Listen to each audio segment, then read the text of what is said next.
Again. How you guys doing? All right? Better. That's how normally people talk to me because I got a hearing disability. So shouting. What? Okay. Well, I wanna welcome all of you to this workshop. We're gonna move right along. My name is Anthony Prince. I've been with the Poor People's Campaign arguably for a number of years. As many of you know, the Poor People's Campaign, to a significant extent, came out of the homeless union movement. We trace our roots all the way back to the late 80s and early 90s. We were envisioning a new Poor People's Campaign even at that time, and then over the decades, have been step-by-step putting into place, reaching out, conducting poverty tours, conducting speak-outs, conducting investigations, connecting with leaders all over the country. And so it's really a pleasure to be here today. And I think, as everyone in this room knows, we in the homeless union movement have been chemically enmeshed with the Poor People's Campaign. We embrace that campaign. We take the message of that campaign everywhere we go. And by the same token, we've learned from the campaign in regard to the necessity of fusing what might appear on the surface to be separate issues and separate segments of society, but in point of fact are completely enmeshed. Dr. King said that when you sit down to eat breakfast, the entire world has participated in putting that food on that plate on your table. That's an objective fact. And so we want to make certain our understanding conforms to that objective reality of the kind of society we live in. So I'm going to get right to it. I'm going to start passing around a sign-up sheet. I think I have enough spaces on there. And this is for people who want more information about the homeless union movement. I'm just going to go ahead and start that now. What's that? I do. And you can just start it around. Yeah. So, no, I got one. You only use one at a time. All right then. So, first of all, come on in. I'm standing remotely here, I guess. Yeah, got bigger. I'll go down. Right here.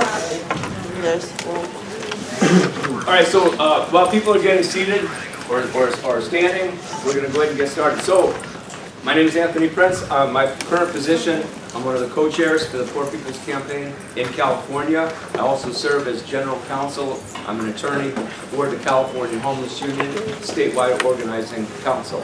The reason you see all these people lined up in front here is that just this morning, we met over in another one of these buildings because for the last 4 or 5 years, and more particularly in the last couple of months, those of us in California who have been working to establish the California Homeless Union, we have 5 locals in the union, have been collaborating, reaching out to, conducting discussions with, phone calls. I've been moving from place to place, meeting with the leadership of the Rochester Homeless Union, Greensboro Homeless Union, Massachusetts Homeless Union, and groupings scattered across the country who are either forming homeless unions or are in the position where they know they need to and want to form a homeless union.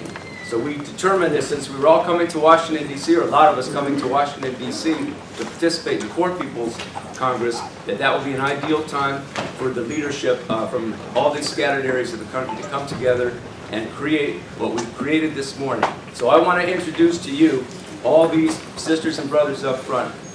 And this morning we constitute ourselves as the Committee to Reestablish the National Union of the Homeless. Can we have a round of applause?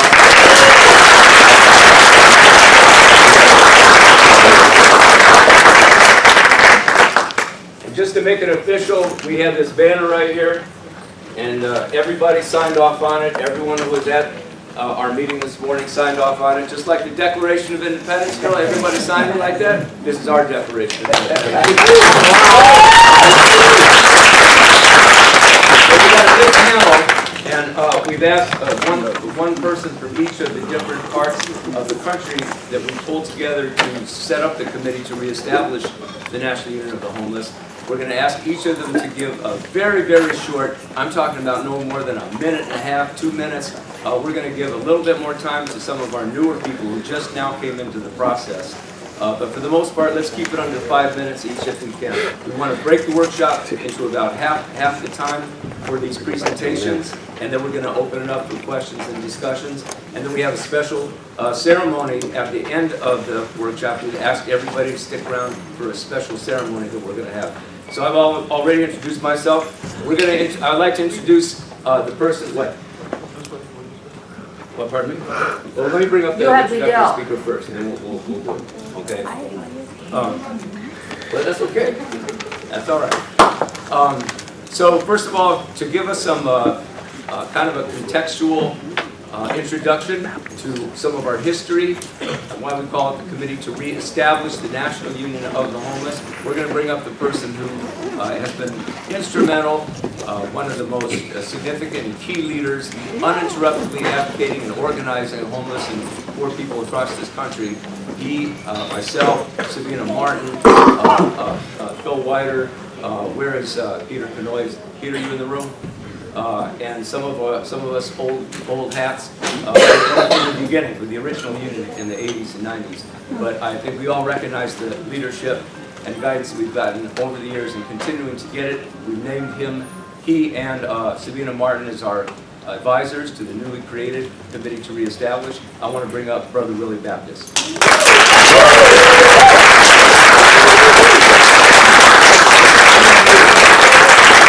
Really rough for the timekeeping. For those of us, including myself, who talk too much sometimes. All right, okay, go ahead. Okay, I got the hint. Yeah, and my name is Willie Baptist, like a Baptist church. And I notice I'm in a pulpit. This is dangerous. This is dangerous. I have the propensity to preach. And I want this whole workshop to be more of a dialogue than a monologue. I can sit here and talk all day long. Y'all can leave. I'll just sit here and applaud myself and say amen to myself. Y'all come back, I'm still rapping. So keep that clock running on me. I want to make 4 brief remarks just as context for the discussion. All right? I've been poor all my life, worked every kind of job you can make, from dishwasher to assembly. I was homeless in the streets of Philadelphia for a while. So I've been there, done that, and was involved with the largest effort in the history of this country of poor and homeless folks organizing themselves in the 80s and 90s. We organized 25 chapters in 25 states. We had upwards at the height anywhere between 25,000 to 35,000 homeless folks. This is homeless folks organizing homeless folks. Y'all hear me? Yes. The lesson that we learned from all that organizing is that poor folks and homeless folks can think for themselves, can speak for themselves, can organize themselves, can fight for themselves and lead. Not only themselves, but the nation. We have huge reservoir of geniuses that are walking these streets or in these communities who are having to make a way out of no way. The use of their brain power is something they have to manipulate every day, to figure out how to make a way where there's no way. Despite all the stereotypes and misconception of the homeless, you're talking about that in the land of the free and the brave, the bravest have no home. And we're not free from any kind of misery. This is what we're dealing with when we talk about the homeless population as a part of the growing class of poor folks. People hear me? Now I want people to take notes. We did this earlier today in our meeting. I want you to take notes. This is a workshop, right? There is 3 things that need to be done if we're going to end poverty and homelessness in this country. Number 1, organize. Got it? Number 2, organize. Number 3, guess what that is? Right. You are nothing by yourself. Or you're something when you're tied to a collective, to organization. Hear me? We learned this as a key lesson from the whole organizing drive that we conducted in the 80s and 90s. That if we were by ourselves, we are manipulated, we are stereotyped, we're misconceived, and that serves to undergird a narrative that somehow that the homelessness and poverty is our fault and not the fault of this damn system. This system is failing us, not us failing the system. Exactly. And if we are organized and we can sustain the voice by putting all our little voices together and sustain the voice, we can hit that narrative as a weak point. The fact is that our fathers and our mothers, our grandfathers, our grandmothers built this country, and we don't need to be in the streets homeless. And we do not need to be in a country where we have no food or adequate health care. People hear me? This is what we're talking about when we talk about forming the homeless union. We're talking about forming a weapon that can be used by the Poor People's Campaign to knock this immoral system down and put up a system that we all can be proud of for our families and our children. People hear me? Yes. This is what we're talking about when we talk about this thing. Of course, we're dealing with a big problem, and a big problem needs a big solution. It can't just be solved in California or New York or any other state. It's got to be solved by the whole state, and we got to make even global connections. This is what we're talking about, a big movement to resolve a big problem. In solving this problem, we got to know who our enemy is, who is benefiting from our misery. We got to have a clear understanding of him if we're going to defeat him, right? This is very important that we know their strength and their weaknesses and know our strength and our weakness. Our strength is our numbers, but it doesn't matter if we're not organized and led by knowledge. If we're going to defeat this system, which is a system of misery and it produces poverty, we have to outsmart those who uphold the system. And the people that oppose the system are no joke. They're smart, and they don't give two shits about how we live in our families. We have to care about ourselves. We have to be family, and you don't mess with family. You hear me? This is what we're talking about when we talk about forming the homeless union. We learn this lesson, that if we're not together, we die. We come together, we can live. Huh? And the homeless union being at the spearhead of the problem of poverty, when it organizes, it helps encourage and lift up the organization of the entire ranks of the poor, the 140 million poor folks. Lastly, what are my 5 minutes? You have 6. 1 minute to go. I'm glad you're last. Lastly, the Reverend Dr. King was assassinated by every level of the government. People, it's iconic image in our mind every time his birthday is celebrated, of him lying on the balcony in Memphis. The lieutenants are pointing in the direction of where the fire is located. Everybody see that picture? Yeah. Mm-hmm. It turns out there was a gentleman. There was a gentleman who was kneeled down. It turns out he was feeling his vitals. His name is Merrill McCullough. Merrill McCullough was members of military intelligence. He's now somewhere in Africa, they say, working with the CIA. It turns out that with the trial, they proved that every level of government was there and was part of that assassination.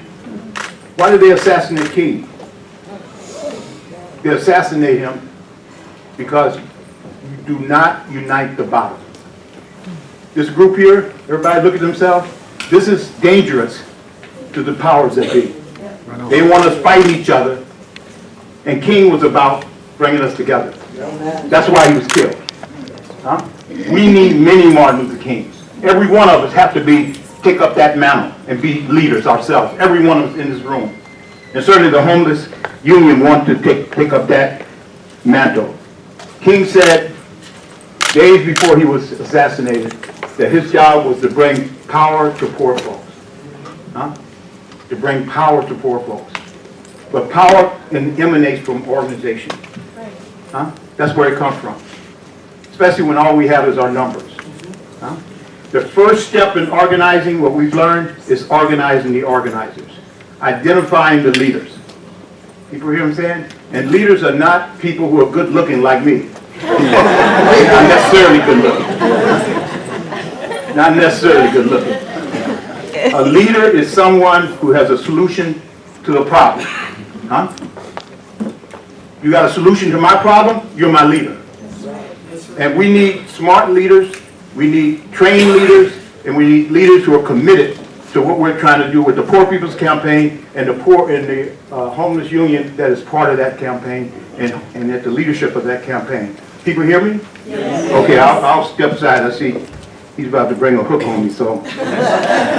But thank you for listening, you guys.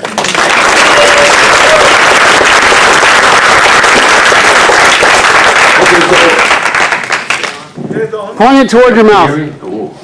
All right, so again, I just wanted to frame, we're going to go ahead and call on our leadership from the Committee to Reestablish the National Union of the Homeless now.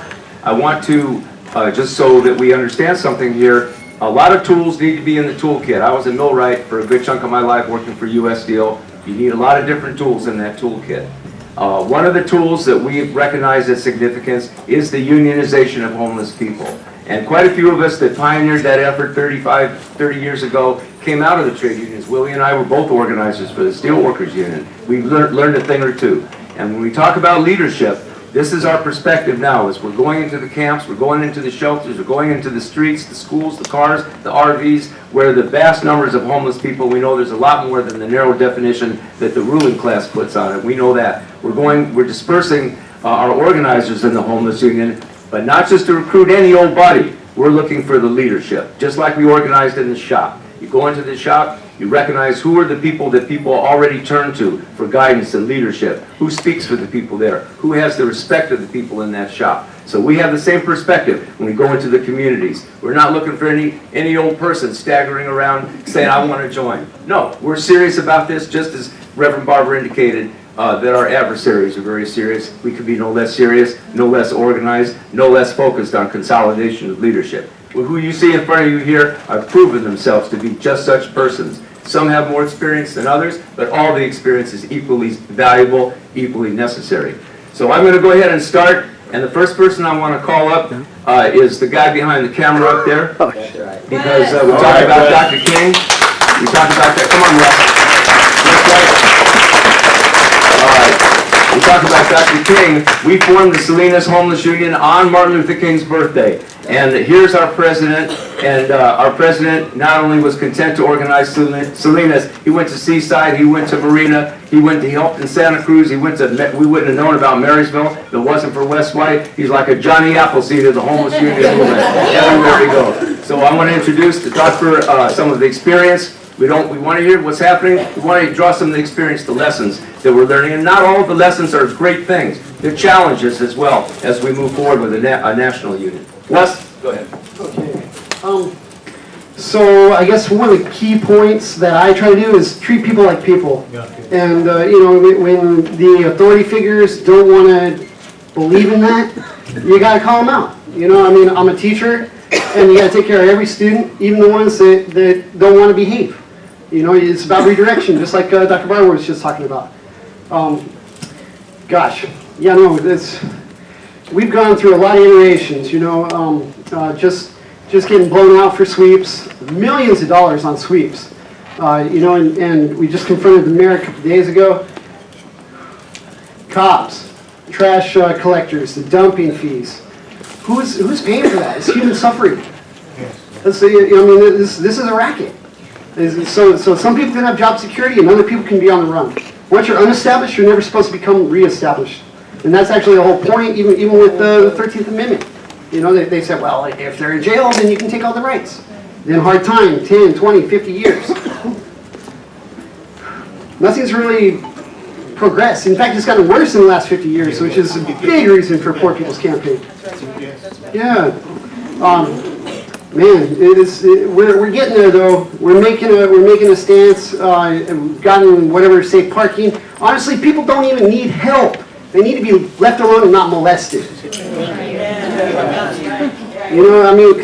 that goes back to all that spending stuff. It's a reason for stop and frisk.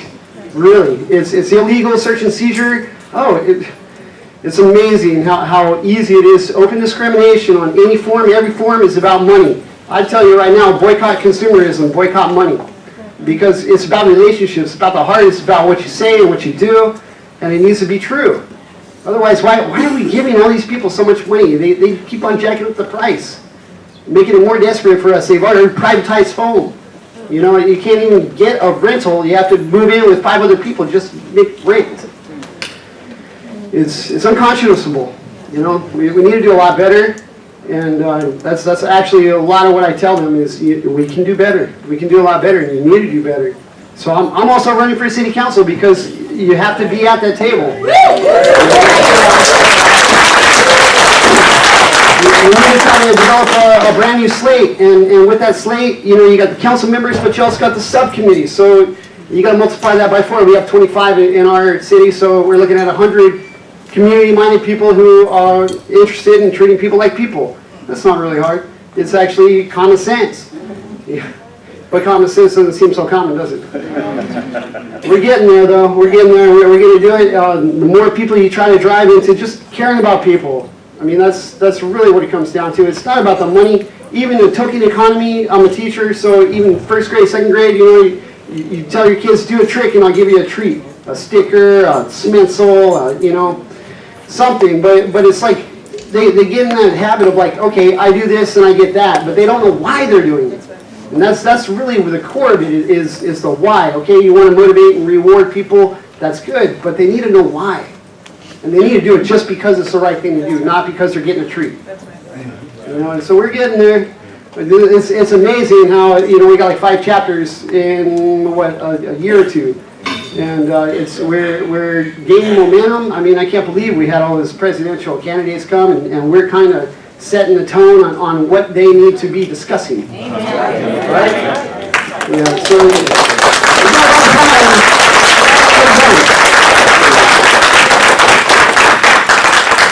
Okay, just so you know, Wes White was a real pioneer, not just amongst the most visibly homeless, which we know are in large measure in the camps that are proliferating all over the country.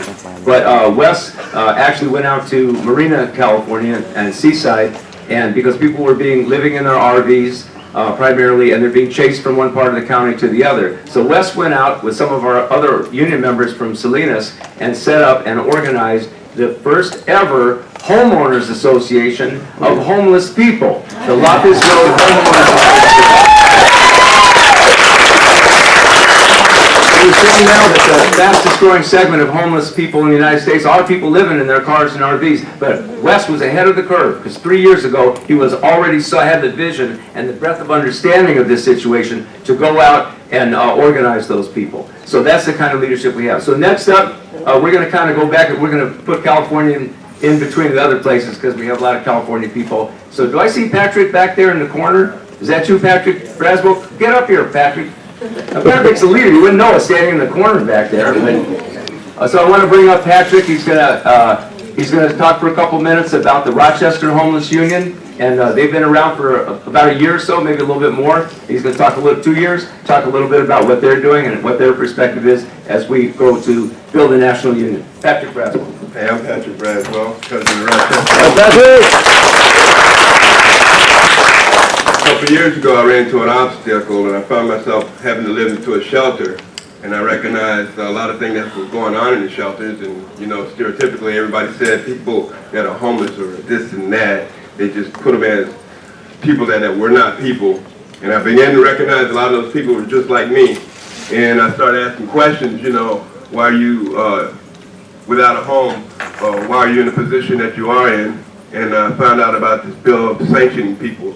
You go to the Department of Social Services and they sanction you for not being non-compliant, where you might be 15 minutes late for an appointment, or you didn't bring in the paper for a lot of time. And they sanction you up to 120 days. And for 120 days, you'll be without any assistance or provisions from the Department of Social Services.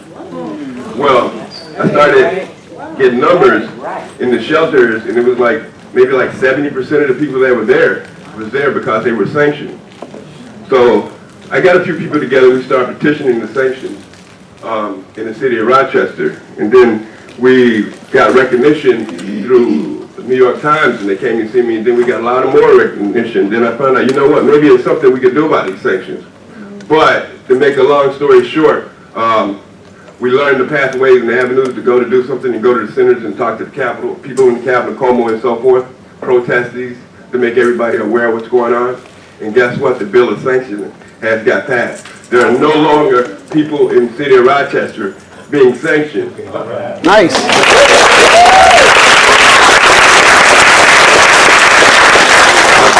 That organizing and coming together as a team is strength. Let our voices be heard. We educate our people in the shelters and we let them know what's going on, and they stick with us because we're working for them. We're doing things to keep our community safe as well, because people living on the street at night. We got a lot of deaths coming on behind people being in the street at night in the city of Rochester. New York is dangerous. You know, you don't want to be out in the street all night in New York, not where I'm from. So we've been teaming up in, the National Union of the Homeless. We got to make our team even more powerful. Yes. For our motto, we got a train with a powerful thing of smoke that says get on board with the Rochester Homeless Union. I'm saying get on board with the National Homeless Union.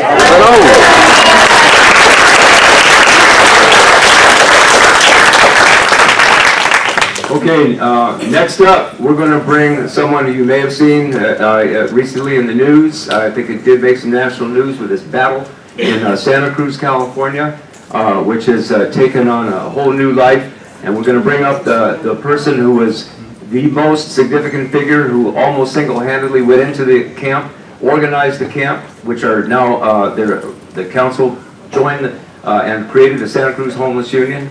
She's just a brilliant organizer and a sharp legal mind as well. And I'd like to bring up Alicia Cool.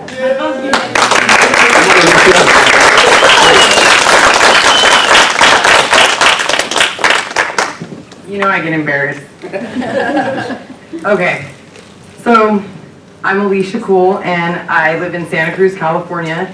In Santa Cruz, California, I work with a lovely group of beautiful people that have helped inspire me and teach me a lot of things. In Santa Cruz, they've taken an approach to the homeless situation and the poverty situation in the form of criminalizing. They don't have any understanding. They've done everything they can to pin the homeless and poverty problem as a drug problem. They like to label. When they do that, they don't see the solutions. It stops people from being able to see the solutions. Our city council very much manipulates the public, as do like our local media outlets. I had to go into it was called the Ross camp. It had about 200 people in there. They had no representation. The city was just saying whatever they wanted about them, whatever they wanted to do to them. And that was just not okay with me. So I went in there and I organized some people within that camp. We started having weekly meetings with city council. We started a lawsuit when they attempted to close the camp. We weren't successful in stopping the camp from being closed, but what we're doing is we're changing the narrative. We are talking about what's going on. We've talked about the harm that's come to the people when they lost that camp, and we've proven it. We have taken documentation, we have declarations, we're showing that the city of Santa Cruz doesn't have adequate available shelter and that what they've done to address that is not acceptable. I'm homeless, I live in an RV in Santa Cruz, so I directly relate to a lot of people that live there. I have experienced a lot of the things that happen to homeless people there directly. I have received harassment. I've been accused of dealing drugs just so they could come and harass me. They do a lot of things that are unacceptable to the homeless there. I heard a woman say on a video earlier that, and I felt this personally. She said that if I don't count, my kids don't count. And I really, really felt that. I felt that in my heart and I felt that in my spirit, and I'm not gonna let that happen. That's not okay. We all count. We're all a family. I've grown in this movement. I feel like everybody is my family. I've gotten a lot of close connections. I'm not going to stop. I feel like this national movement is very important. If we don't speak up for ourselves and we don't help other people, no one's going to care about us. It is all about organization. It's very important. And I guess I will just leave it at we are all family and just stay organized.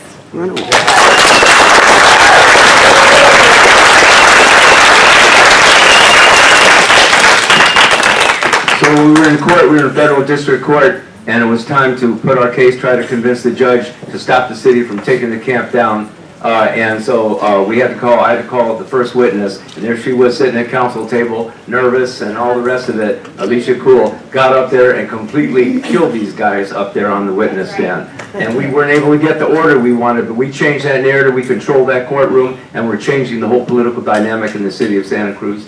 And Alicia and Keith McHenry and the others in Santa Cruz are a big part of that, struggle. We're going to call on our southern sisters and brothers from the Greensboro Homeless Union, and I don't know who they've designated to speak. Zalanda, are you going to come up and speak? Okay, so Zalanda Woods is I had the pleasure of meeting Zalanda down in Greensboro. Yeah. Oh, of course, I'm sorry. You've been bugging me all afternoon, so how can I forget you? And I'm bugging me. By the way, everybody, this is Eddie celebrated his birthday today. Okay? We only sang for him once this morning. We might embarrass him again at the end of this workshop. We'll see. Come on up, Zalanda. Thank you, Anthony. Where are you from again, Zalanda? My name is Zalanda Woods, and I live in Greensboro, North Carolina. I am in the Homeless Union of Greensboro. I started out advocating after a 2-year battle. The system took my children. And most people find it hard to believe, but they really took my children for no reason. I was basically to target me, to silence my voice. Okay?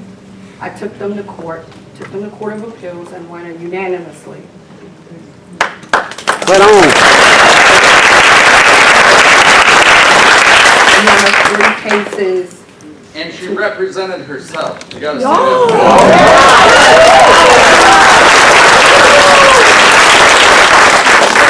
that. They don't speak for us. And that's the truth. They always say, this is what they feel and this is what they think. And that's not true. It could be furthest from the truth. Homeless people didn't create mass homelessness. No. We didn't create this problem. We were given this problem. Yes. It didn't exist at one point in time. One point in time, if you had a problem with housing, your family worked together and no one was homeless. Everyone was housed. But the system failed us. Congress voted to defund housing. Congress voted to get rid of unions. They want us to blame ourselves. They want us to look at each other as the problem and divide ourselves. But we're not going to let that happen. The homeless people are being criminalized all across the United States. Yeah. Simply, the act of giving is criminally punished. In Greensboro particularly, I'm one of the lead complainants in a panhandling ordinance clause that was given onto the Greensboro citizens that made it illegal to give money to the homeless in need. Free speech. We have made great strides in that case, and I'm happy to say that the measures have been essentially overturned against us.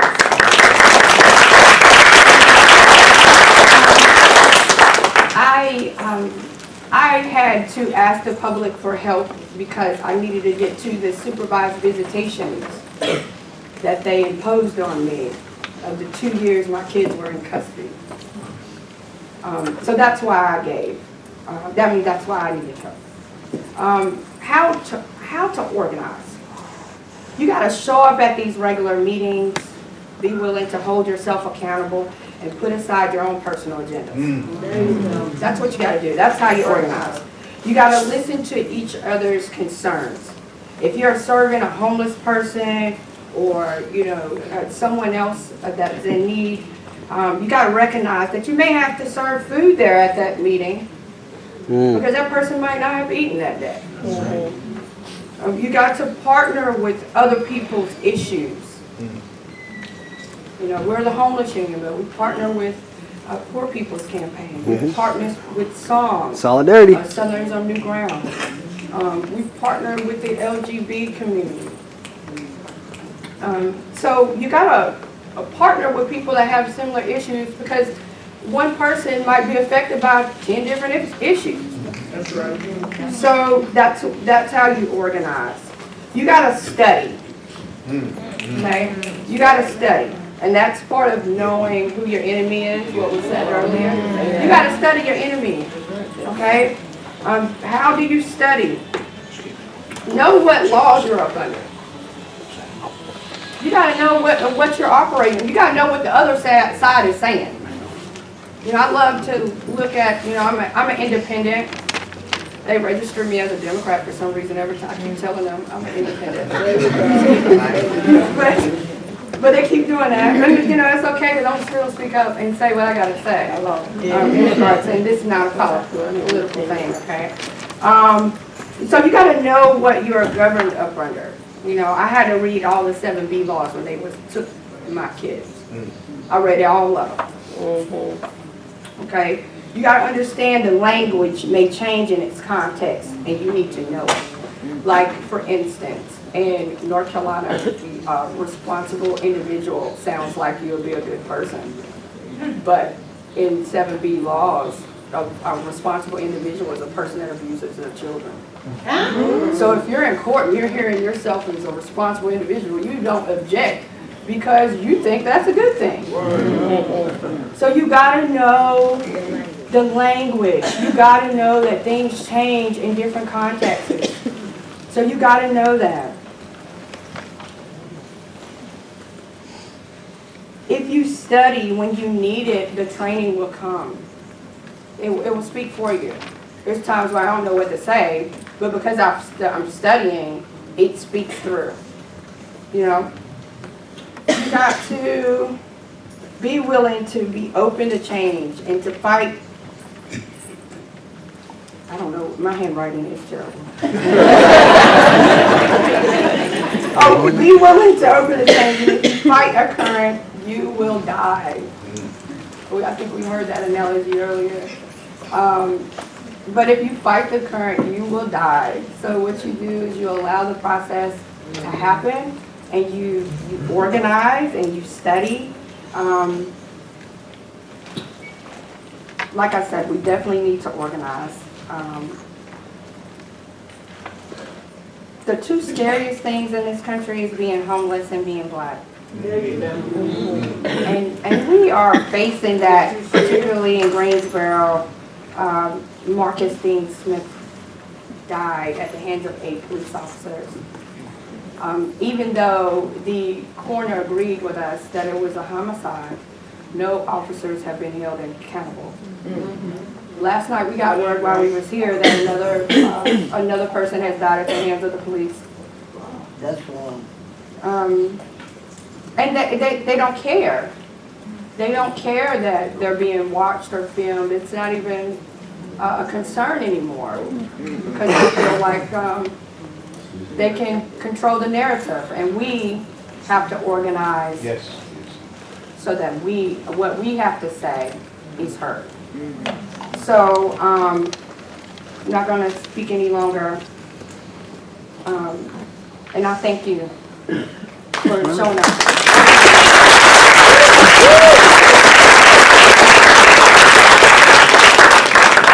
She's not gonna speak any longer right now, but you got plenty to say. You all have plenty to say. So we're gonna move through it a little quicker now. And next up, we want to bring another person from California, and Crystal from Sacramento Homeless Organizing Committee. Again, a very significant battle. She's going to share with us a little bit about what happened and give us a kind of quick synopsis of what's going on there. Crystal. Woo, Crystal! Hello. Okay, so I'm majoring in criminal justice, so to be an advocate, I've seen both sides, the police department, and everything else. It's a mess. Okay, so in California, 2 years ago, we had 139,000 homeless. In some counties, our point in time count just happened. Some counties, we've had an increase of about 45%. What people need to realize is that people are victims of circumstance that are homeless. Whether that be issues with receiving welfare and that not covering your rent, SSI, slumlords, natural disasters. We've had some major disasters in California. Domestic violence is a huge one we see out there. And a lot of people are basically one paycheck away from losing everything.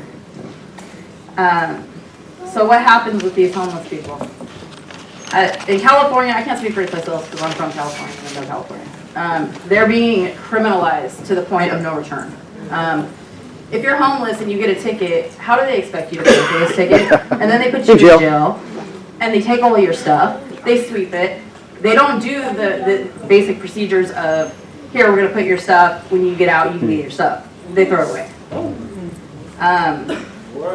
So what happened, we had a camp of about 200 people that had been there for, I think it was about 10 years. It was an old motel and a trailer park. Many of the residents were original residents of this motel.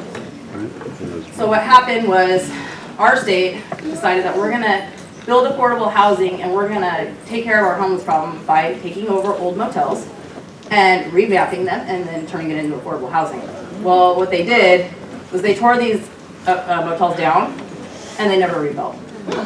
And we have, these properties are redevelopment agency properties where these people are staying. Public space. So what happened with this was in December, they came out and we protested.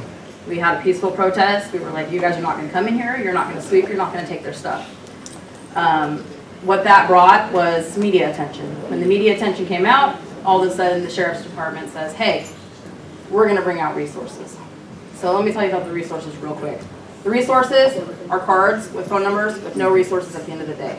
People were calling, no return calls, or hey, you can be on this waiting list for 6 years, but you gotta be out of here in the next few weeks. They let them stay for a few more months. Then what happened was we got word that there was gonna be a sweep. So we came out, it was about 30, 40 protesters. We came out and then the police started showing up. And it wasn't just the police, it was the SWAT team, helicopters. Right. There was Here. documented over 125 police officers for us trying to protect these people. They blocked the gates, they injured some of the protesters, they broke a woman's arm. That was the leader of the camp. And they came in and they took everything. Machines, medication. And this is common in Sacramento. We do this every week. Like this isn't something that randomly happens. Like people are just rotated, block to block, losing their stuff every week. There's a lot of things that we need to do. We have Martin versus Boise, which I'm sure you guys have heard. Wholly ignored. It's a great protection for our homeless. However, it's not a respected law. The officers, when you tell them you're not in compliance with Martin versus Boise, we have no shelters, like 0 shelters in Sacramento. They will tell you that's not our problem, they have to move, and then they'll give them a 602, which is a trespassing or loitering. Solutions for this, I think, I'm kind of on all ends. I talk to residents, I talk to businesses because those are the major complainers. We need to break these barriers, and what those barriers are is discrimination. Every person that's homeless is not a drug addict. Like I said, they're victims of circumstances. We never know why somebody is homeless. We need to build these bridges because we need those people. Whether we want them or not, we need to have the aid to build the affordable housing. We need to be able to cooperate as a team, and that's easier said than done. I think the number one thing though that we need to do, especially in our homeless community, is bring back our people's spirits, because they've been pushed down for so long and kicked around and felt to be nothing that they've lost a lot of hope. I mean, we lose a lot of people on the streets. And it's due to these little ordinance things that, are each city's doing. For instance, I just want to bring this up real quick. In Sacramento, right now we're fighting this issue with the cooling stations. It has to be 105 degrees for 3 days before they will open a cooling station for the homeless. So we had people dying. Winter time, we had people dying. 3 days of below freezing temperatures before they will do anything. So we need to bring attention And like everybody else keeps saying, organize it and stay together. No.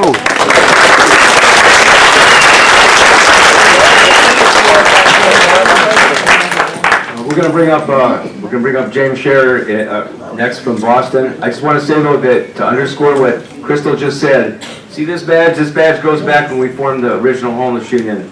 I was living in Chicago, Illinois. I was a steel worker. A lot of us had lost our jobs. We teamed up with people in the projects when they shut the projects down, and we formed the Chicago Gary Union of the Homeless. And it says on there, and all the badges we had all across the country had this same slogan: homeless, not helpless. Homeless, not helpless. It's an idea whose time has come. And even without organization, the idea, I'm addressing this issue of hope. Yeah, I'm addressing this issue of the ruling class pushing people down to a subhuman existence where they can sacrifice people, knowingly sacrifice people, to die in extreme temperatures on one end of the thermometer or another. No more, no more. We're not going to be helpless. We're not going to let them grind people down to this level. Because if they can test the American people's preparedness to accept that fate of gunning people down without any kind of justification, starving people, and letting people die in the streets, that's exactly what they want to do, is to make that the norm, make that the standard. You know what I'm trying to say? So that this does have significance well beyond the homeless community. It's a question of morality. It's a question of just how far we're going to let these guys push us, and they're not going to push us any further. So with that introduction, I'm going to bring up the guy who for almost 30 years has been the chief editor, publisher, distributor, writer for the oldest homeless newspaper in the United States, Spare Change, James Scherer from the Massachusetts Homeless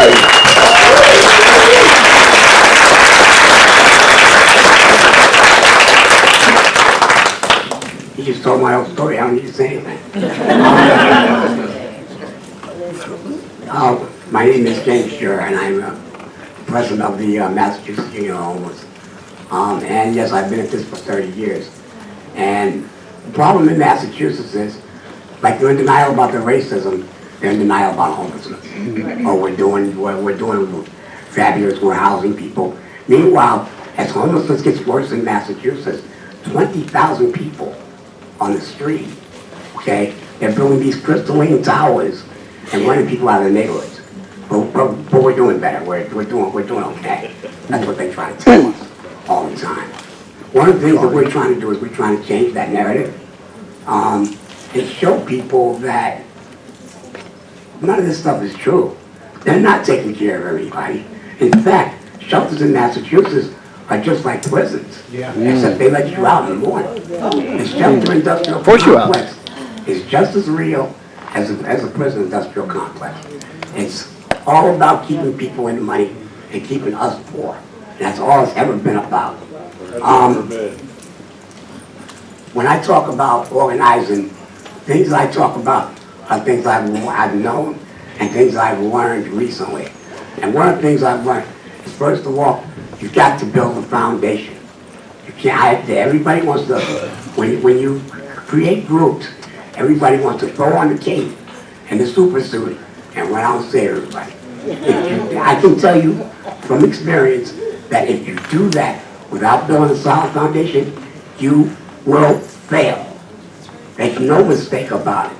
You've got to be clear and you've got to be committed, because those folks out there, they have sophisticated means of stopping you, and don't believe for 1 minute that they won't learn, they won't take any stone unturned to stop us.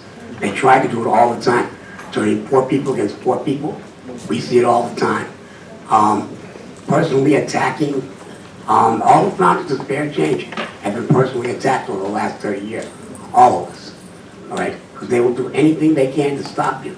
You've got to be a community. You've got to be a family about this, okay? The reason why Spare Change managed to survive for 30 years, because that's what we are. The reason why the Massachusetts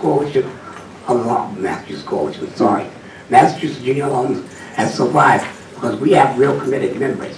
I like to call ourselves the Justice League, because we have crossed paths for years, but we have never, ever had a chance to work together.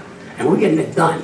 First thing we did is we wanted to build a base of operations where we could feed people and talk to people. We did that. We've been rallying around, and we've been rallying more together. we rally, we just recently had a big rally at one of these places called Methadone Mile, places that they say that Massachusetts try to say it isn't really all that bad, okay? They call it Methadone Mile for a reason. And we go down there, we rally, because one of the shelters that was down there, one of these shelters had mold on their walls, literally, okay? The mold suddenly went away, okay, after we rallied. We'll take that victory, but we know it doesn't end there. We've got to keep going, and we're going to keep going. So, clear, committed foundation. Thank you.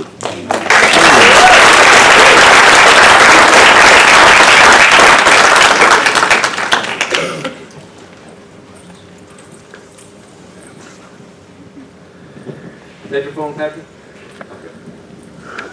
Okay, next up, we're going to bring, I think, maybe one of our newest homeless union members. Where's Angelique hiding? Are you here, Angelique? Okay, so she's one of our newest members, one of our newest chapters.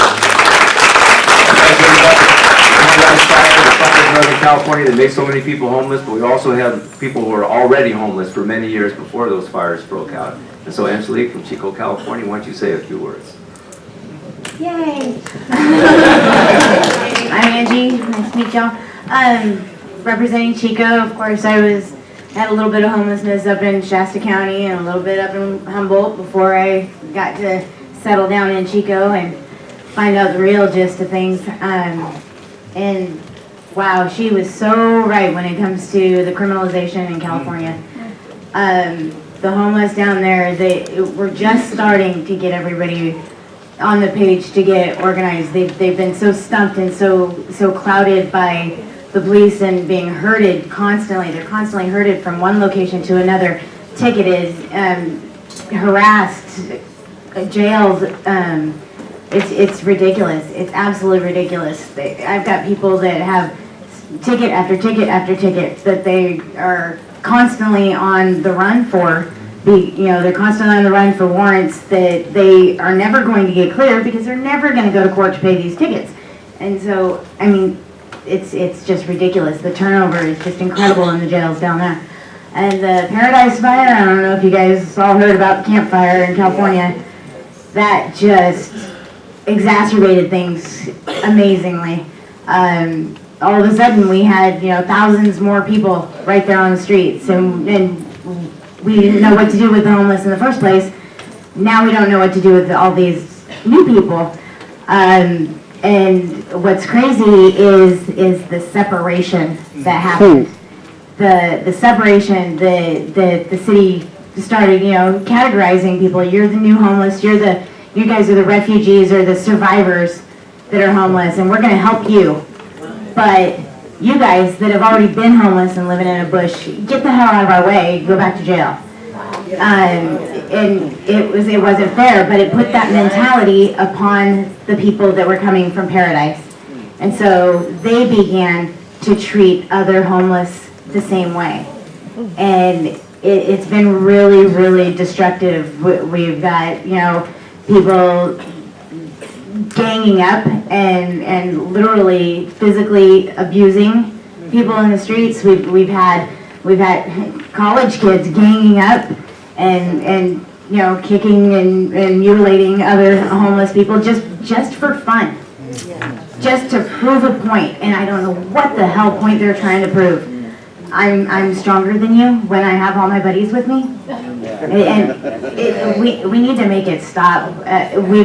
We've been able to get people so far to get a little bit excited about it, to think, oh my God, this might work. And by stepping forward and by all these other people, doing what they're doing, and keep on marching, they're able to see the progress and they're able to see the hope. And that's what I've been trying to do for Chico, is to provide them that kind of a hope, that kind of something to look forward to, something to realize that they aren't what people say they are. They aren't what people say they are. I've only been in Chico for about 3 years now. Almost the entire time I've been homeless. And I gotta tell you, I got so much love for those people. I've got so much love for them.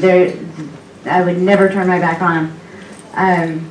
And I thank all you guys for, you know, being here to do the walk with us. This is really amazing.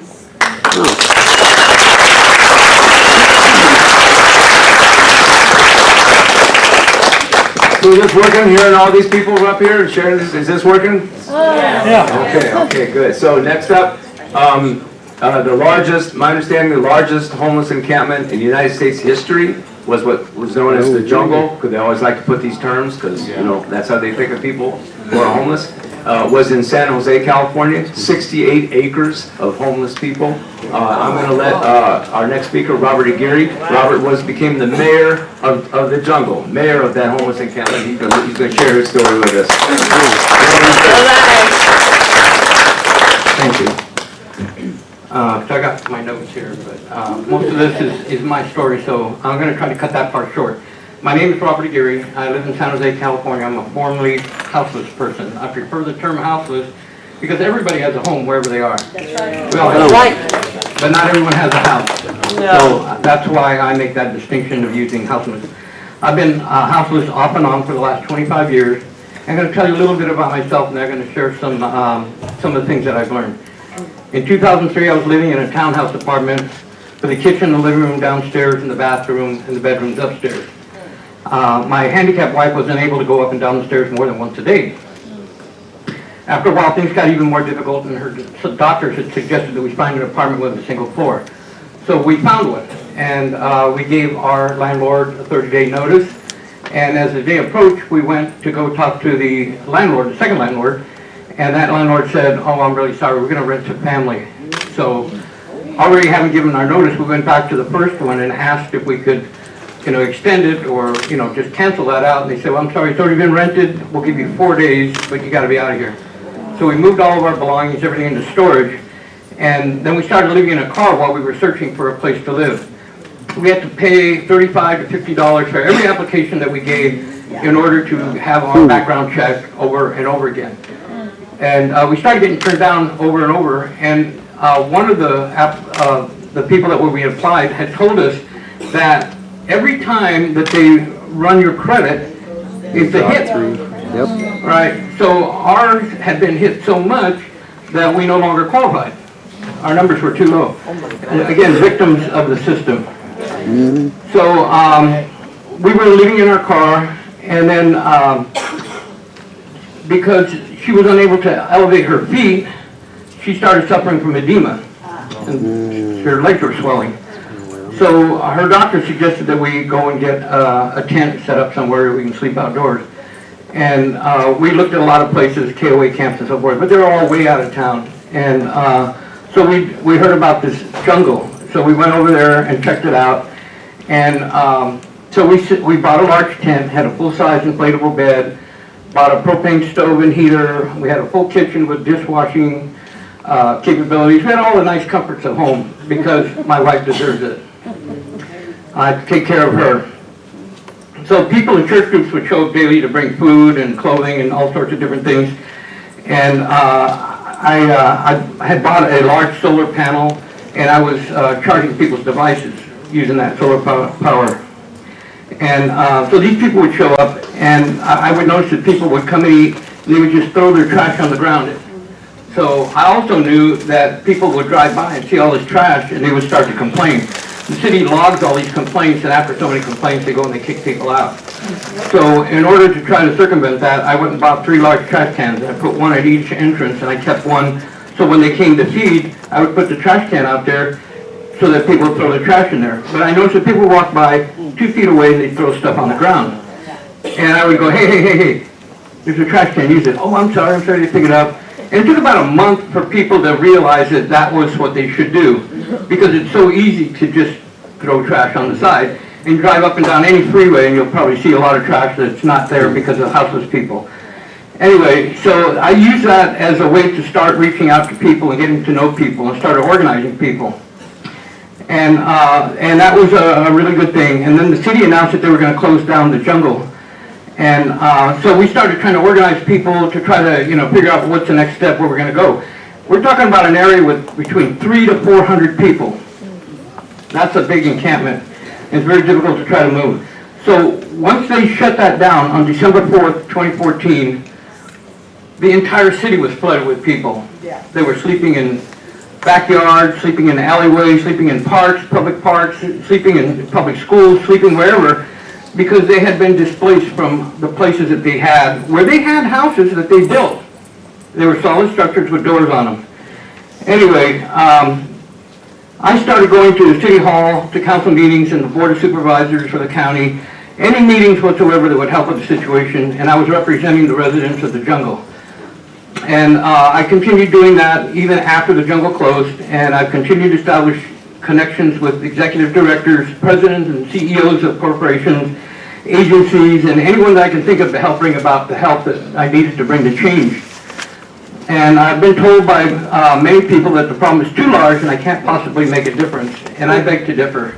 Because several times people have come up to me, tapped me on the shoulder and said, "Hey Robert, something you did some time ago saved my life," and I appreciate that. And that to me is the greatest reward that one can get, is when you know that you made that kind of difference in somebody's life. I've tried to organize houseless people with limited success, but it doesn't last for a long time. I've learned that if you want to reach people, you must go to where they are. You can't expect them to come to you. You can't hold a meeting and expect them to show up. That's right. All right. And it also helps to bring items that they need. And food is not enough. Food, nobody in Santa Clara County starves unless they want to. There's more food there than we know what to do with. So you find out what they need and you try to provide it. And you never promise something that you cannot deliver. Never do that. Trust is everything. Offer help as you would for a friend, but don't do for them for what they can do for themselves. Okay? Never judge them or their situation, and sometimes they just want someone to listen to them. They want to hear their stories. You have to respect them and they have to respect you, but you must respect yourself first. Amen. Okay? I go to Costco and I buy a 40-bottle case of water for $5, including California redemption value. It's 5 cents on every bottle that they charge you. So I buy that, and I buy it with my EBT card, and I carry the water in my car, and I give away the water to people that I see that are out in the streets or wherever I go. So this works out to 12.5 cents per bottle. If I give everyone 2 bottles, that's 25 cents. Who can't afford to give 25 cents to a person, right? And to me, water is life, and it's something that everyone needs, and it's sometimes very difficult to get a hold of. I would say that sometimes you might think that I'm preaching to the choir. Well, even the choir needs to practice over and over again so they're prepared to perform when needed. And that's why we're here, to learn other people's songs of life. We're rehearsing so we'll be prepared when called upon to be the voice that together brings us about the change that is needed to make the biggest difference.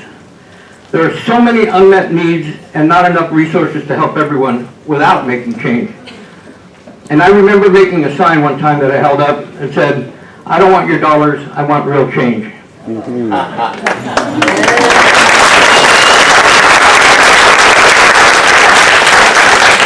My last advice is don't do more than you can do all you can do. Thank you. Very well.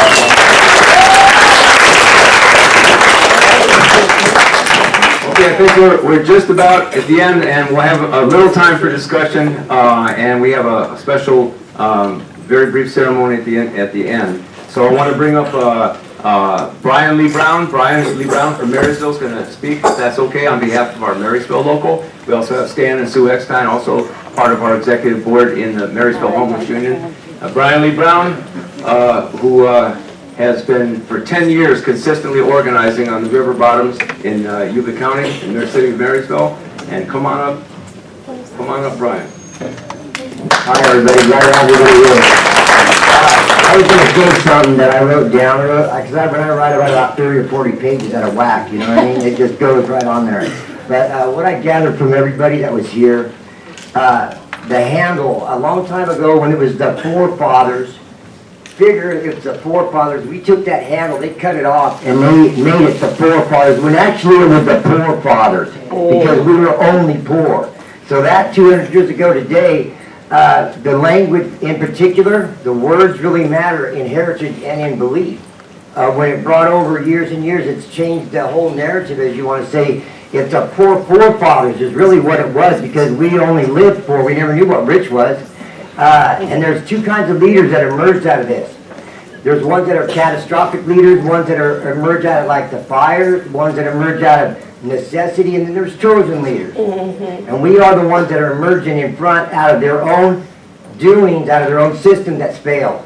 We are the ones that are emerging like roots, like grass, like trees. And we're going to be here and be strong. The positions, you need to take your city council, you need to go to the meetings. You need to find out what's going on with the city.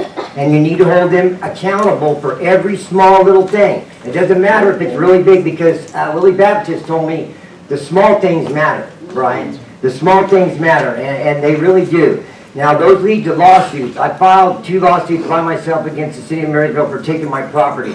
And they are now, we're 2 years and something in, they still have got no evidence. The only evidence is what we put in the lawsuit and in the case, and that's true to be the fact. And they're going to be in trouble for it. Hopefully it'll set precedence in everybody else, that you just can't take somebody's stuff because they're homeless. You cannot do that. The oversight, there needs to be oversight committee. There needs to be accountability from what everybody said. You've got to hold them accountable for every little thing. It doesn't matter if it's big. It doesn't matter, because it will add up. The real numbers, we need real numbers, not their numbers. And that will produce those numbers. And somebody that's been out of this whole thing is animals. During that fire, there were so many animals. And, there's a lot of animal activists out there. I don't know if they're here, but the animals are homeless. We helped out 3 or 4 or 5 shelters during that time. And it was amazing to see that they didn't even care really about animals. Animals are family, they're children, they're somebody that you care about. And they're really a big hurt part of the fires and the catastrophes that's happening. What kind of homeless are you? We are just homeless people. There's not no 2 different kinds from a fire. We are homeless. And the voice now, I gotta say congratulations to everybody, because we are a voice now in the Congress, and we are a voice to be reckoned with. And we will not let them talk about us without us, or make any decisions without us.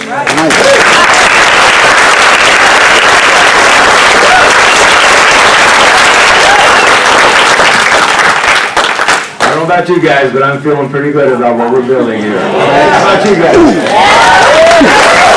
Okay, we're going to bring up one last speaker, and then I apologize, we're not going to have a whole lot of time to take a couple of questions, but I think it's been worth it. We really determined we wanted to make a public announcement that we formed this committee to reestablish. If you sign the sign-up sheet, you'll be part of that dialogue. If you're interested in learning more, or having one of our organizers come out and see the help, we have plenty of time to do this thing right. We have no time to waste. So we'll get all the questions and all the discussions. We're only at the beginning of this process. So I want to bring up Nismi Jurenko, who's going to say a few words.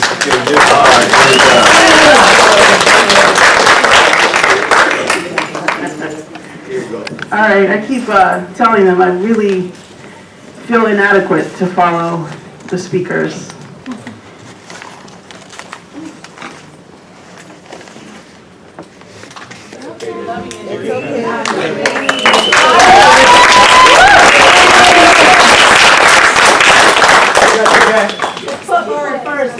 We got you. Rivers of life. Breathe in and you breathe out. We got you. You got it. Deep breath. Love you, Nick. Come on. Take a deep breath. I love you all too. So, what do I want to say? The name of my organization, our organization, is Put People First. So when folks talking about how we treat each other, right, and it's just about treating people like human beings, right, that is like the foundation of what we're trying to do. And I'm part of the Homeless Union History Project, so I'm trying to bring in that piece. And that's a project that, is lifting up and connecting the dots, right? This is not homelessness as an issue, right? We're not talking about single issues here, and that's the point that I really want to just try to bring in a brief way. What we're doing here in the Poor People's Campaign is seeing all of the interconnections, right? And when I hear the speakers speaking here today and what they're talking about, I'm hearing raids, right? Raids against homeless encampments. So there's ICE raids going on too, right? There's family separation happening, I'm hearing that, right? Police brutality, I'm hearing that, right? Healthcare struggles, I'm hearing that. So the same people, the same state and the same ruling class that is attacking us on all of those fronts, right, it's the same people attacking us on all those fronts. And the same people are experiencing all those challenges at the same time, right? And so here, as we talk about the Poor People's Campaign and building a fusion movement, that's what we have to keep in mind, and that's how we have to start to believe and proceed from that perspective and from that approach, that these are not single issues, right? These are not single issues. We have to understand the apparatus behind all of the issues. And that's why we have to get together on all of these fronts of struggle. The position of the poor and homeless today is the position of the so-called middle class tomorrow. And so if we're in this movement and we think, well, I'm middle class, everyone, right, is a worker. Folks who are homeless or houseless are workers who don't have jobs, right? And that is the position, that is where, we are going in this society. That is the future. And so really what we're talking about here today is that folks who are without homes today are at the leading edge of leading our entire society, because they see what's coming and they're living through it right now. And that is why they are our leaders, not because it's an issue, right? Not because we're dealing with it as a single issue. We have to completely change that approach. And the other thing that I want to say is that, we look in this room, and I hope everyone's mind was blown. My mind was blown, right? And I get to work and see folks all the time, and my mind is blown listening to everyone here, because this is not what we get when we go out there, and even in the social justice community, and even on the left. Yes. There is not the perception that this is the face, right, of the dispossessed, right? And so we have to unlearn some of that, and we have to disrupt that kind of narrative, right? Because that narrative is also keeping us down, right? Yes. That the face of the poor and dispossessed only looks one way or only is one way. Right. That's not true. And that's another thing that makes you all, and makes the people on this panel, the leaders, not only of the struggle around poor and homeless folks, around healthcare, but leaders of our class, leaders of our society, leaders in the Poor People's Campaign. So I just want to thank everybody that's here from the bottom of my heart. Thank you so much for everything that you do.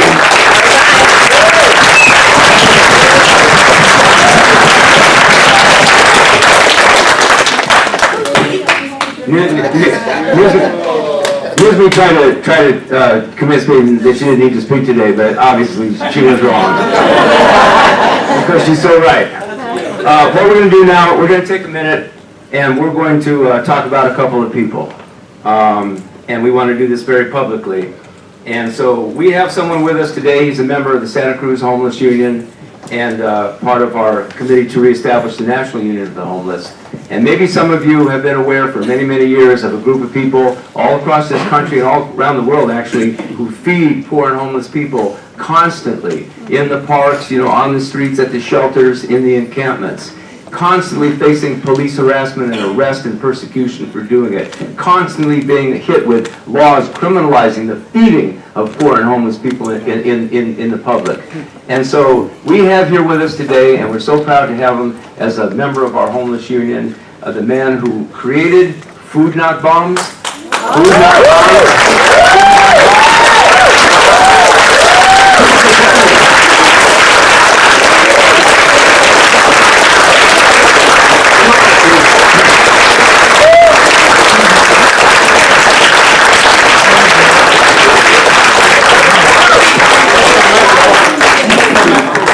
I don't need a microphone though, and so I'm going to read this to you guys.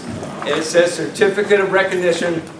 Let me try to keep it together. Awarded to Keith McHenry. By the way, they're celebrating their 39th anniversary. 39th.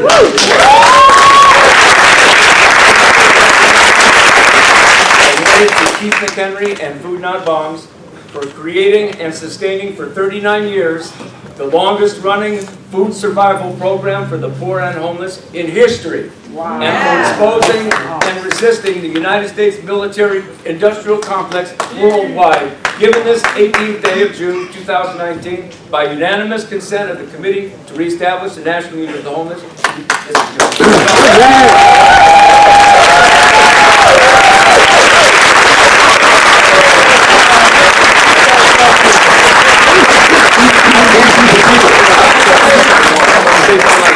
Okay, wow, thank you so much. And I think what you saw here, if you didn't know about people living on the streets, we have talent.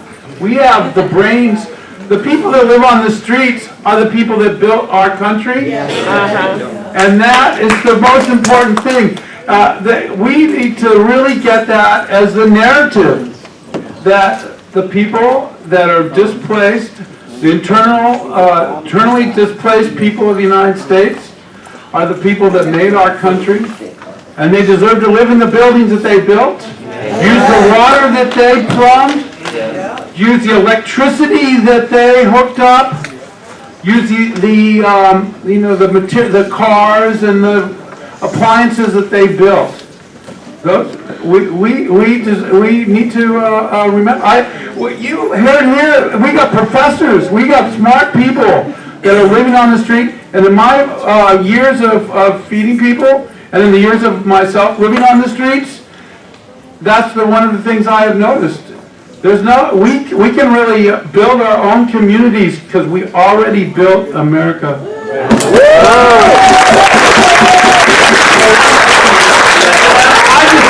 I can't believe that this could be, that I'm hanging out with all these people and they kept this a secret. I've received a couple of little awards over the years, but this one I think is the most special. Wow. You're welcome.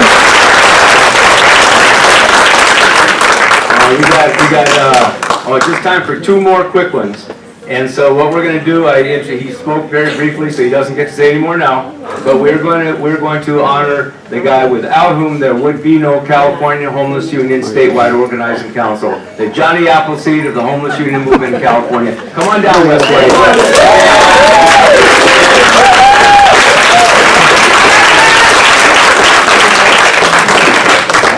So I'm going to go ahead and read this to you, Wes. It says, Certificate of Recognition awarded to Wes White for his commitment to the cause of the poor and homeless and his determination to bring the message of the Salinas Homeless Union throughout the state of California, given this 18th day of June, 2019. Wes White.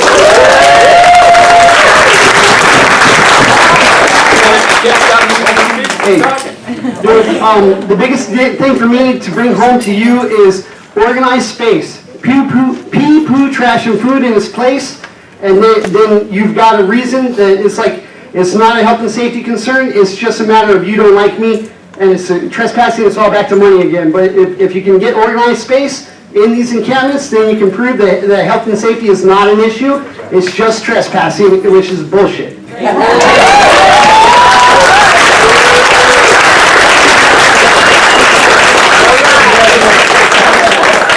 I should point out that Wes, all the time that we've been building the Salinas Homeless Union, particularly when they broke up the Chinatown camp with the old Chinatown section on Soledad Street, we created this 6 months. We have this flagpole community in front of City Hall, disciplined, union sanctioned, union organized, no racism, no violence, no miscegenation, women and misogyny, none of that stuff. We have families too. And it's true, it did work in that we did everything we could not to give the cops any kind of pretext to break us up. So finally what they had to do to finally end the camp, because they couldn't come up with that pretext, is they simply passed an unconstitutional ordinance saying you can't be in front of City Hall anymore. So that's good, because it showed the whole public what was really going on here. You know what I'm trying to say? Yeah. Okay, so lastly, you got a question there? Yeah, I just want to know where that sheet is so I can sign it. I can't hear you. The sheets. Okay, it's right there. Coming your way. Coming your way. Coming your way. Okay, last, and we're gonna close it out with this. And the recipient of this award is gonna close us out this afternoon. And We got to say happy birthday. we gotta sing happy birthday. Thank you, brother. You don't mind being embarrassed all over again, do you? Okay. All right. And again, this is someone who is part of our core group that goes back 30 years, 35 years to the old National Union of the Homeless. When I met Savina Martin, I think I was still in middle school or something along those lines. I'm just saying. In all seriousness, let's be real serious for a moment. We've been serious all afternoon. We had a code enforcement officer in California who rolled up on a homeless woman, and she videotaped him calling her a homeless piece of shit. That's what they did. That's what they did in Yuba County, California. This guy was so stupid that he stood there while she videotaped the whole thing. On the other side of the country, while the officials were calling a homeless woman a piece of shit, we had Sabina Martin in Massachusetts being the recipient of an honor that I don't believe has ever been bestowed on anyone else of this nature in this country. She was given an honorary degree from one of the premier Catholic universities in Western Massachusetts, and in her citation, she was specifically singled out for her leadership of the homeless union movement. The homeless union movement. So I want to bring up the woman who has inspired us all these decades. And when the homelessness situation intensified and worsened in Boston, who do they turn to? They turn to James Sherrod, the veterans. They turn to Sabina Martin, the veteran, the godmother of the homeless union movement. So I want to bring up...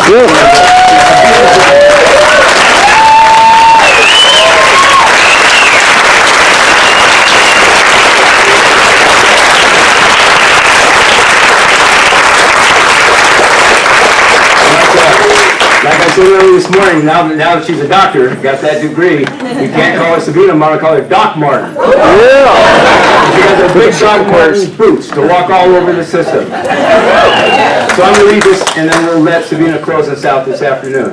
It says, Certificate of Recognition awarded to Sabina J. Martin for decades of outstanding service and revolutionary dedication to the political education and organization of the homeless and dispossessed, given this 18th day of June, 2019. Sabina Martin.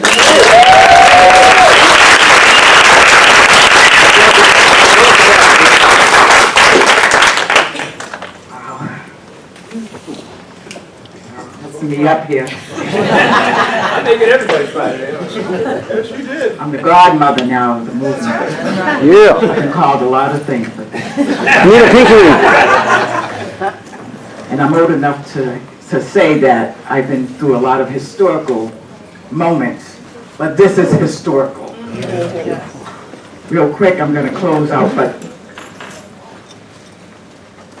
I just want to pay homage to some of the leaders across the country that are not with us today. We, in 1984, 85, 86, marched into the discourse of the United States of America. We may have been homeless, but we were not helpless. But I want to pay homage to Casanova, Chris Paul, some of our leaders across the country that are not here, some that are living, Diane Johnson, Leona Smith. These were some of the most powerful, weaponized leaders across the country that helped carry this union in many, many states across the country. And then, as a United States veteran running out of the military in the 1980s, I ran into Willie Baptist. I ran into Tony. I worked alongside of Kristen's mom. And my daughter, who was there when I, 35 years ago, experienced homelessness. But I just want to say this real quick. I'll just be a moment. There's a couple of points. The late, great Frederick Douglass said, power concedes nothing without a demand. It never did, and it never will. We are up against a state apparatus that has regarded the poor and dispossessed and homeless as human industrial waste. But we are here today to say, on this historic day, that enough is enough. You will no longer regard us as human industrial waste. You don't have another day to criminalize us for our poverty. We may be homeless, but we're not helpless. We are here to organize. We are here to mobilize. We are here to strategize. We are here to plan, study, and dismantle the racist policies, the systemic policies that keep us oppressed, depressed, and dependent on an apparatus that sets us up for failure. But when we fight, we win. When we fight, we win. And we may be homeless, but we're not helpless. I'm here to say and close you out in the name of our Creator that you are all poverty scholars. We will collect our own data. here to say, Ms. Reed, Joey, and all of us, that all of us together, all of you here today are recruited. We are all going to get into this think tank and create our own journals and publish our own journals with our own empirical evidence and data that we need to dismantle this society that has deemed us criminals and demonized us for our own poverty.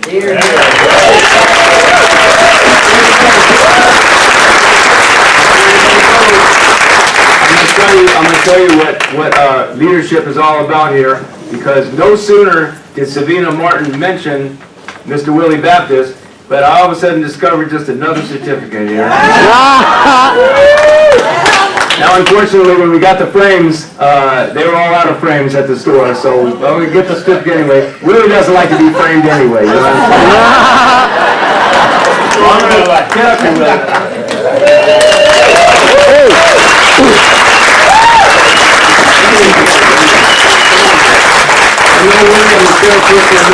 I know Willie since I was about 14 years old. He's my older brother. We're just like so close, nothing can divide us. And this is such a significant day, I know, in both of our lives, to have participated in the committee to reestablish the National Union of the Homeless and to share our experiences with all this packed workshop and this beautiful Poor People's Congress. So let me go ahead and read it. It says certificate of recognition awarded to Willie Baptist for his decades of service in the cause of unifying the dispossessed and his patient guidance and attention to the revolutionary political education and organization of the National Union of the Homeless, past, present, and future.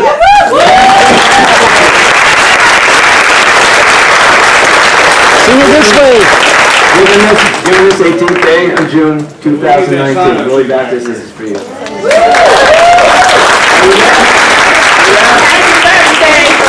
Happy birthday. So get up here, come on. Happy birthday